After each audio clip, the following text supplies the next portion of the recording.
Hello students, আমাদের চ্যানেলে তোমাদের সকলকেই স্বাগতম। আজকের ক্লাসে আমরা ক্লাস 6 এর রায় ও মার্টিন 2024 প্রশ্নবিচিত্রার ইতিহাসের থার্ড ইউনিট টেস্টের 6 নম্বর স্কুলের প্রশ্নোত্তরগুলি করব। ইতিহাসের আগের স্কুলের প্রশ্নোত্তরগুলি তোমরা যদি দেখে না থাকো তাহলে অবশ্যই আমাদের চ্যানেলে গিয়ে দেখে নিও। নিচে ডিসক্রিপশনে লিংক আমি দিয়ে রাখলাম। আর তোমরা যদি আমাদের চ্যানেলে নতুন হয়ে থাকো তাহলে চ্যানেলটিকে সাবস্ক্রাইব করে পাশে থাকা বেল আইকনটি অলে প্রেস করে রেখো। তাহলে পরের ক্লাসের ভিডিওগুলি আমি আপলোড করলেই তোমাদের কাছে নোটিফিকেশন পৌঁছে যাবে। তাহলে শুরু করা যাক।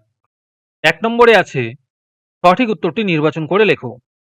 ১ নম্বর প্রশ্ন হলো, ইন্দো আর্য সাহিত্যের প্রাচীনতম নিদর্শনটি হলো, এর উত্তর হবে ঋগ্বেদ। ২ নম্বর প্রশ্ন হলো, ঋগ বৈদিক যুগে রাজা ছিলেন, এর উত্তর হবে একটি গোষ্ঠীর প্রধান। ৩ নম্বর প্রশ্ন হলো, প্রথম বৌদ্ধ সঙ্গীতির সভাপতি ছিলেন, এর উত্তর হবে মহাকশ্যপ। ৪ নম্বর প্রশ্ন হলো, মহাক্ষত্রপ উপাধি গ্রহণ করেছিলেন, এর উত্তর হবে রুদ্রদামন। ৫ নম্বর প্রশ্ন হলো, মহাভাষ্য হলো, এর উত্তর হবে সংস্কৃত ব্যাকরণ। ৬ নম্বর প্রশ্ন হলো, সকারি উপাধি গ্রহণ করেছিলেন, এর উত্তর হবে দ্বিতীয় চন্দ্রগুপ্ত। ৭ নম্বর প্রশ্ন হলো, ব্রহ্মগুপ্ত ছিলেন, এর উত্তর হবে জ্যোতির্বিজ্ঞানী। ৮ নম্বর প্রশ্ন হলো, চন্দ্রকেতুগড়ের ধ্বংসাবশেষ পাওয়া গেছে, এর উত্তর হবে উত্তর ২৪ পরগনা জেলায়।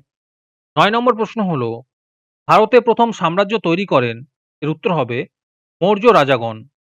১০ নম্বর প্রশ্ন হলো, প্রাক ক্ষত্রপ গোষ্ঠীর শাসক রুদ্রদামন সম্পর্কে জানা যায়, এর উত্তর হবে জুনাগড় শিলালেখ থেকে। তারপরে ২ নম্বরে আছে এক কথায় বা পূর্ণ বাক্যে উত্তর দাও। যে কোনো ৭টি করতে বলেছে। ১ নম্বর প্রশ্ন হলো, সংস্কৃত সাহিত্য দাসকুমার চরিত কার রচনা, এর উত্তর হবে দণ্ডির রচনা। ২ নম্বর প্রশ্ন হলো, জনপদ কি, এর উত্তর হবে জনগণ যেখানে বসবাস করে তাকে জনপদ বলে।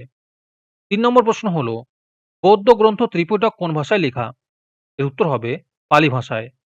৪ নম্বর প্রশ্ন হলো, অমাত্য কারা, এর উত্তর হবে সম্রাটের রাজকর্মচারীদের অমাত্য বলা হয়। ৫ নম্বর প্রশ্ন হলো, দ্বিতীয় চন্দ্রগুপ্তের প্রবর্তিত রূপর মুদ্রার নাম কি, এর উত্তর হবে রূপক। ৬ নম্বর প্রশ্ন হলো, শিলাদিত্য উপাধিটি কার, এর উত্তর হবে হর্ষবর্ধনের। ৭ নম্বর প্রশ্ন হলো, ভারতের কোন রাজা আলেকজান্ডারকে ভারত আক্রমণে সাহায্য করেছিলেন, এর উত্তর হবে রাজা অম্বি। ৮ নম্বর প্রশ্ন হলো, মিনান্দার কে ছিলেন, এর উত্তর হবে ইন্দো গ্রিক রাজাদের মধ্যে সবচেয়ে বিখ্যাত রাজা। তারপরে ৩ নম্বরে আছে শূন্যস্থান পূরণ করো। যে কোনো ৬টি করতে বলেছে। ১ নম্বর প্রশ্ন হলো, দক্ষিণ ভারতের একমাত্র মহাজনপদটি হলো ড্যাশ, এর উত্তর হবে অসম। ২ নম্বর প্রশ্ন হলো, আর্য সত্য ছিল ড্যাশ ধর্মের অংশ, এর উত্তর হবে বৌদ্ধ ধর্মের অংশ। ৩ নম্বর প্রশ্ন হলো, হর্ষবর্ধন ড্যাশ বংশোদ্ভূত রাজা ছিলেন, এর উত্তর হবে পুষ্যভূতি। ৪ নম্বর প্রশ্ন হলো, মৌর্য যুগে অর্থনীতির মূল ভিত্তি ছিল ড্যাশ, এর উত্তর হবে কৃষি। ৫ নম্বর প্রশ্ন হলো, প্রাচীন ভারতে হুন আক্রমণকে প্রতিহত করেছিলেন রাজা ড্যাশ, এর উত্তর হবে রাজা স্কন্দগুপ্ত। ৬ নম্বর প্রশ্ন হলো, বিখ্যাত রথ মন্দির নির্মিত হয়েছিল ড্যাশ রাজাদের আমলে, এর উত্তর হবে পল্লব রাজাদের আমলে। ৭ নম্বর প্রশ্ন হলো, সূর্য সিদ্ধান্তের রচয়িতা হলেন ড্যাশ, এর উত্তর হবে বরাহমিহির। তোমাদের মধ্যে থেকে যে কোনো ২০ জন আজকের ক্লাসের পিডিএফটি একেবারে বিনামূল্যে নিতে পারো। তার জন্য তোমাদের এই ভিডিওটিকে লাইক, শেয়ার, সাবস্ক্রাইব এবং কমেন্টের মধ্যে #ফ্রি পিডিএফ লিখতে হবে। এই ভিডিওতে যখন ৫০টি লাইক এবং ৫০টি সাবস্ক্রাইব হয়ে যাবে, তারপরেই আমি ভিডিওর কমেন্টের মধ্যে থেকে র্যান্ডমলি যে কোনো ২০ জনের সাথে যোগাযোগ করে ফ্রি পিডিএফটি দিয়ে দেব। আর বাকিরা এই পিডিএফটিকে ৩ টাকা দিয়ে আমাদের হোয়াটসঅ্যাপ নাম্বার 7501121499 এ যোগাযোগ করে নিতে পারো। আর তোমরা যদি আমাদের হোয়াটসঅ্যাপ চ্যানেলে জয়েন হতে চাও তাহলে ডিসক্রিপশনে লিংক দিয়ে রাখলাম, সেখান থেকে তোমরা আমাদের হোয়াটসঅ্যাপ চ্যানেলে জয়েন হতে পারো। তারপরে ৪ নম্বরে আছে সত্য না মিথ্যা লেখো। ১ নম্বর প্রশ্ন হলো, অথর্ববেদে জাদু মন্ত্রের কথা সংকলিত আছে, এটি সত্য হবে। ২ নম্বর প্রশ্ন হলো, জৈন ধর্মের শ্বেতাম্বর গোষ্ঠীর নেতা ছিলেন স্থূলভদ্র, এটি সত্য হবে। ৩ নম্বর প্রশ্ন হলো, দ্বিতীয় রুদ্রসেন ছিলেন বাঁকাটক বংশের রাজা, এটি সত্য হবে।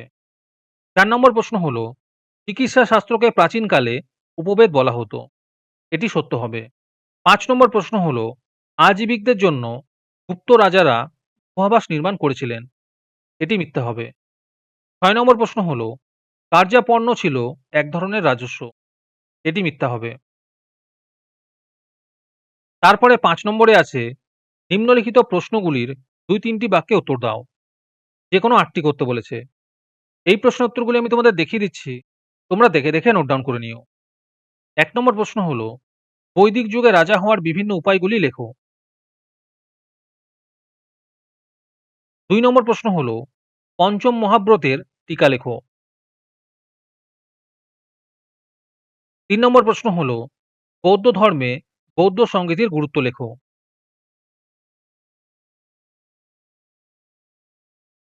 ৪ নম্বর প্রশ্ন হলো, সরকারি উপাধি কে গ্রহণ করেন? আর এর সাথে আছে, এই উপাধিটির তাৎপর্য লেখো।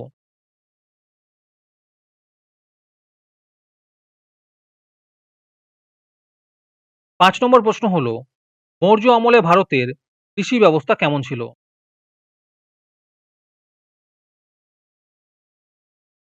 ৬ নম্বর প্রশ্ন হলো, গুপ্ত যুগে মহিলাদের সামাজিক অবস্থা কেমন ছিল?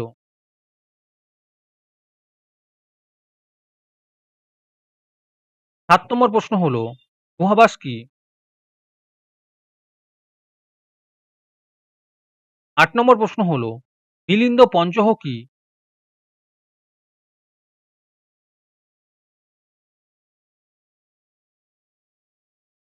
৯ নম্বরে আছে, বরাহ মিহিরের টীকা লেখো।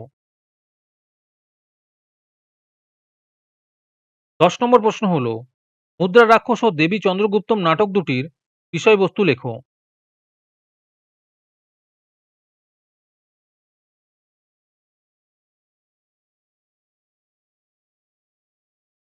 আমরা ২০২৫-এর জানুয়ারি মাস থেকে ক্লাস 5 টু ক্লাস 9 স্টুডেন্টদের জন্য অনলাইন ক্লাস শুরু করছি। এই অনলাইন ক্লাসে তোমরা পশ্চিমবঙ্গের সেরা প্রকাশনীগুলি থেকে বাছাই করা চ্যাপ্টার ওয়াইজ নোটস, রায় মার্টিনের অল মডেল সেটগুলির পিডিএফ পাবে এবং সাথে থাকছে আমাদের পার্সোনাল গাইডলাইন্স। এই নোটসগুলি তোমরা ভালো করে পড়লেই তোমরা তোমাদের এক্সামগুলিতে 90 থেকে 100% কমন পেয়ে যাবে। এছাড়াও তোমাদের স্কুল থেকে দেওয়া যে কোনো হোমওয়ার্ক বা প্রজেক্ট সবগুলি আমরা তোমাদের করতে সাহায্য করব।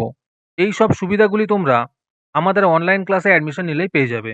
তার জন্য তোমাদের প্রতি মাসে মাত্র ৯৯ টাকা ফিস দিতে হবে। তাই এই সুযোগ একেবারে হাতছাড়া করো না।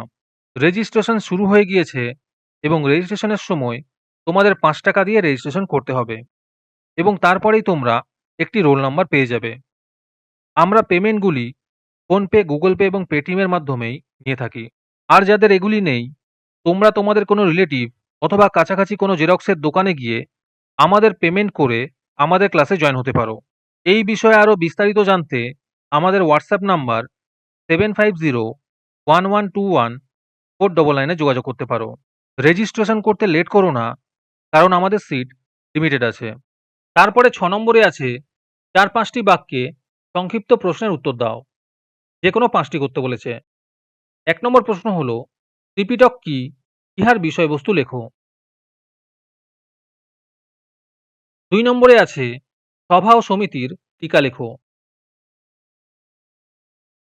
৩ নম্বর প্রশ্ন হলো, শক সাতবাহন লড়াইয়ের কারণ সম্পর্কে লেখো।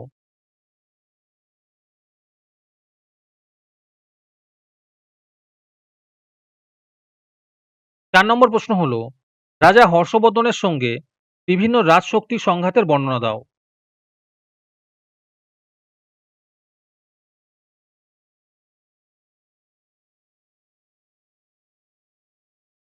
৫ নম্বরে আছে, আর্যভট্টের টীকা লেখো।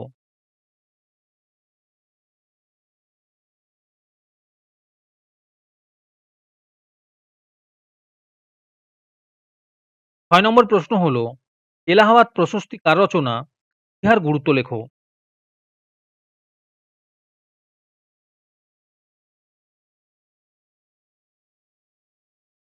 ৭ নম্বর প্রশ্ন হলো, মৌর্য যুগে ভারতের প্রশাসনিক বিভাগ সম্পর্কে লেখো।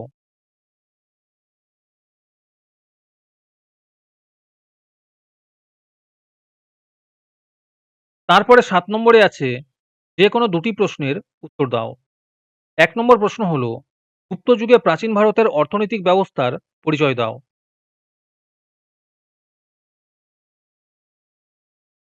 ২ নম্বর প্রশ্ন হলো, বৈদিক যুগের শিক্ষা ব্যবস্থার বর্ণনা দাও।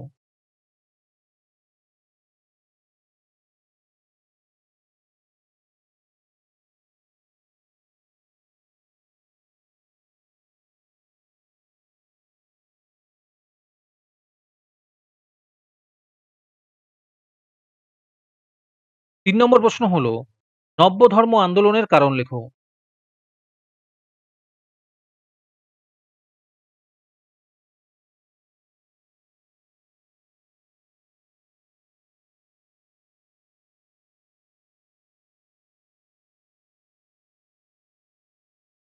৪ নম্বর প্রশ্ন হলো, প্রাচীন ভারতীয় উপমহাদেশে বৌদ্ধ বিহারগুলিতে শিক্ষা ব্যবস্থা সম্পর্কে বর্ণনা দাও।